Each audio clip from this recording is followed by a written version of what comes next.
som Gabriel Tročák, hlavný inštruktor Tactical Combat Academy. V dnešnom videu sa budeme venovať doplnkom na zbrane.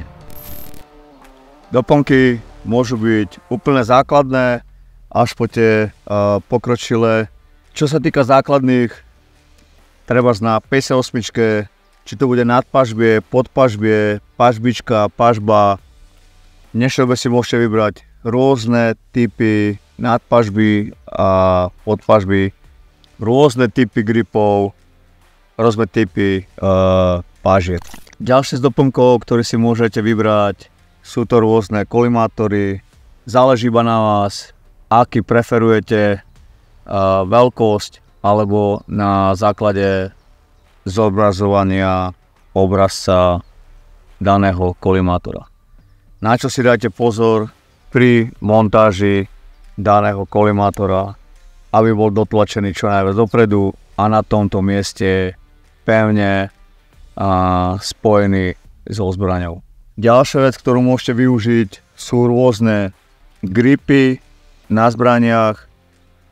Znova záleží od vašej preferencie podľa veľkosti gripov. My gripy využívame nielen pri samotnej streľbe, ale aj pri streľbe s využitím bariér alebo nejakých predmetov na väčšie vzdialenosti ako stabilizáciu danej zbrane.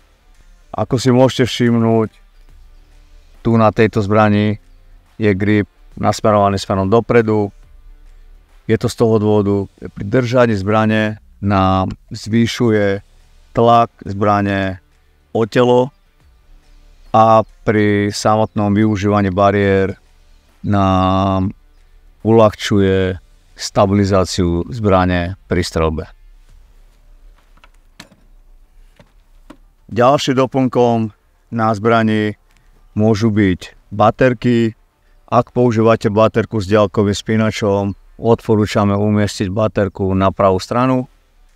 Z dôvodu, že pri manipulácii so zbraňou, ak ju máte na popruhu, na tele, baterka je ďalej od tela a znemožňujete to, aby sa vám veľmi ľahko baterka zamotala o váš odev. Ak nepoužívate na zbrani baterku s diaľkovým spínačom, ale priamo so spínačom na baterke, vtedy odporúčame umiestniť baterku naľavo, kde nielen pri samotnej streľbe, ale aj pri manipulácii s baterkou viete veľmi ľahko zapnúť, vypnúť, ovládať danú baterku a nemá to vplyv na vašu techniku streľby. Nevýhoda je, že baterka je bližšie pri vašom tele a môžete sa chytiť o váš odev, ktorý máte na sebe. Ďalším materiálom na zbrani môže byť zväčšovač. Odporúčam v základe sa naučiť pracovať bez zväčšovača. Mali by ste byť schopní zasahovať ciele bez problémov do 300 metrov a až potom, ak zvládate, môžete použiť alebo doplniť svoju zbraň o ďalší materiál. A v neposlednej rade nemíňajte 1000 eur za blbosti, ale radšej investujte tie peniaze do munície a do času, aby ste mohli trénovať a byť lepšie pripravení a vedieť lepšie manipulovať danou zbraňou.